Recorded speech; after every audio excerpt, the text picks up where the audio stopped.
अहिल्यादेवींना वंदन करतो आणि आदरणीय अजितदादा पवार साहेबांच्या स्मृतीला स्मरण करून एकच मुद्दा या ठिकाणी मांडायचा आहे। अहिल्यादेवी होळकर रुग्णालयावरती मी स्वतः त्या ठिकाणी विश्वस्त म्हणून कार्यरत आहे।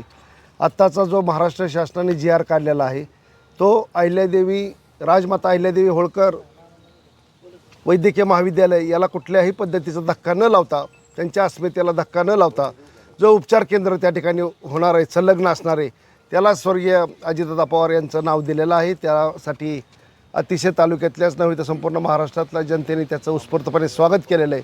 विशेषतः तालुक्यातले सर्व प्रमुख बांधव या ठिकाणी जमलेले आहेत। त्यामध्ये गैर आणि वेगळं असं काही नाही। ही संकल्पनाच महाविद्यालय आणण्याची स्वर्गीय अजितदादा पवार साहेब यांची होती। वेदनामुक्त समाज करायचा, शेतकरी बांधवांना त्या ठिकाणी अतिशय माफक दरामध्ये उपचार द्यायचा आणि अशा पद्धतीची सेवा ह्या तालुक्याची आणि जवळपास पुणे जिल्ह्याची करायची, ग्रामीण भागाची, ह्या संकल्पनेतनं ते शासकीय रुग्णालय उभा झालेलं आहे। आणि त्यासाठी अजितदादांनी प्रचंड मोठे कष्ट घेतलेले आहेत, हजारो कोटी रुपयाचा निधी आणलेला आहे आणि आज ते रुग्णालय अतिशय वेदनामुक्त करण्यासाठी कार्यरत आहे। अतिशय चांगल्या पद्धतीचा उपचार त्या ठिकाणी मिळतो।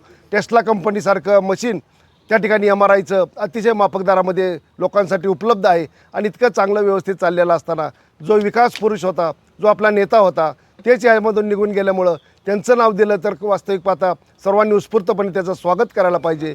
ही वेळ येणे आणि याच्यावर स्पष्टीकरण द्यायला वेळ येणं हीच मुख्यत्व वेदना देणारी आणि दुःखदायक अशी गोष्ट असं आम्ही समजतो। विशेष याचं राजकारण न करता अतिशय खुल्या मनाने आपण सर्वांनी याचं स्वागत करावं अशी मी त्यांना, सर्वांचाच गैरसमज झालेला असेल काही लोकांचा, तर त्यांना मी विनंती करतो। आज पत्रकार परिषद तुम्ही घेताय, तुम्हाला भूमिका स्पष्ट करावी लागते की मेडिकल कॉलेजला अजित पवारांचं नाव द्यावं। एकीकडे धनगर बांधव म्हणतोय की हे नाव देऊ नये, जाती छेड त्या ठिकाणी निर्माण होऊ शकते। तुम्ही देखील समाज बांधव आहात, आता तुम्ही या गोष्टीचं समर्थन करताय, या पत्रकार परिषदेच्या माध्यमातून काय मेसेज तुम्ही देऊ पाहताय? नाही, काय वस्तुस्थिती मगाशी माझ्या अगोदरच्या वक्त्यांनी नाना असतील, बाळासाहेब असतील किंवा अविनाशराव असतील यांनी सगळ्यांनी खुलासा केलेला आहे। वास्तविक पाहता तुम्हा सर्वांना माहिती आहे की बारामतीचा विकास करत असताना बारामतीचा विकास हा सर्वांगीण झाला सर्व क्षेत्रामध्ये, परंतु एक बारामतीकरांमध्ये उणीव होती की मेडिकल कॉलेज सगळे शिक्षण म्हणजे बारामतीत मिळू शकतं, पण मेडिकल कॉलेज आपल्याकडे नाही। ज्यावेळी दादांना शासनामध्ये काम करण्याची संधी मिळाली त्यावेळी दादांनी संधीचा फायदा घेऊन त्या ठिकाणी हे मेडिकल कॉलेज आणण्याचा प्रयत्न केला। ते नुसतं मेडिकल कॉलेज नाही तर 500, 700, 1000 कोटीचं मेडिकल कॉलेज देशामध्ये अत्यंत नामवंत असं कॉलेजची त्या ठिकाणी निर्मिती केली। आणि तुम्हाला सगळ्यांना माहिती आहे की अजितदादा कुठल्या एका जातीपातीचे नव्हते, सगळ्या जाती धर्मातल्या लोकांना बरोबर घेऊन जाणारं हे नेतृत्व होतं। आणि ते नेहमी आदर्श अहिल्यादेवींचा समोर ठेवत होते की अहिल्यादेवी एक महिला असताना त्यांनी संपूर्ण देशामध्ये एवढा सर्वांगीण विकास करण्यासाठी प्रयत्न केला, त्याचा नेहमी ते आदर करायचे। आणि तशा पद्धतीनं सर्व शैक्षणिक असेल, आरोग्य असेल, पिण्याचं पाणी असेल, लाईट असेल, या सगळ्या बाजूनी करत असताना महाविद्यालय झालं पाहिजे हे त्यांचं स्वप्न होतं। आणि त्या महाविद्यालयाला अहिल्यादेवींचं नाव देण्यासाठी ज्यावेळी प्रस्ताव आला त्यावेळी मनाचा मोठेपणा दाखवून अजितदादांनी त्या ठिकाणी ते स्वीकारलं। आणि आज हे अहिल्यादेवी पुण्यश्लोक अहिल्यादेवी होळकर महाविद्यालय म्हणून नाव आहे।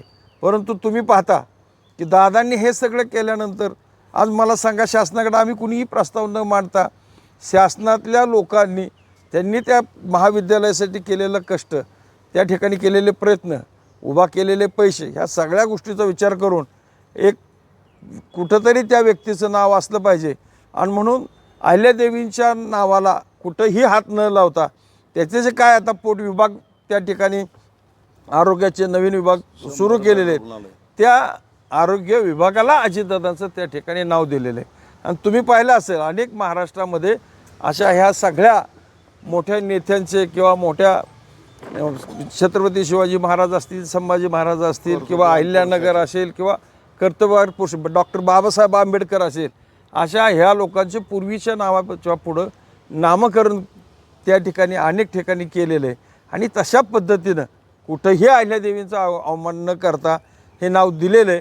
मी उलट समाज बांधवांना विनंती करीन की राजकारण हे आम्ही नेहमीच करत असतो, निवडणुका येत असतात, निवडणुका जात असतात, परंतु चुकीचा मॅसेज समाजामध्ये देऊन समाजामध्ये एखाद्या व्यक्तीच्याबद्दल द्वेष मनामध्ये निर्माण करणं ही खूप मोठी चूक आहे. तसं करू नये. सर्वांनी वस्तुस्थिती समजून घेतली पाहिजे आणि कुठले मोर्चे काय आंदोलनं करू नयेत अशी मी सर्व समाज बांधवाच्या वतीनं त्याही आमच्या भावांना विनंती करतो की आपण कुठले आंदोलन उभा न करता जे काय सरकारने जी आर केलेलं आहे त्याला सगळ्यांनी मान्यता द्यावी आणि असंच सगळ्यांनी एकत्र राहून पुढं जावं एवढीच मी या ठिकाणी विनंती करेन. बाबा बोला.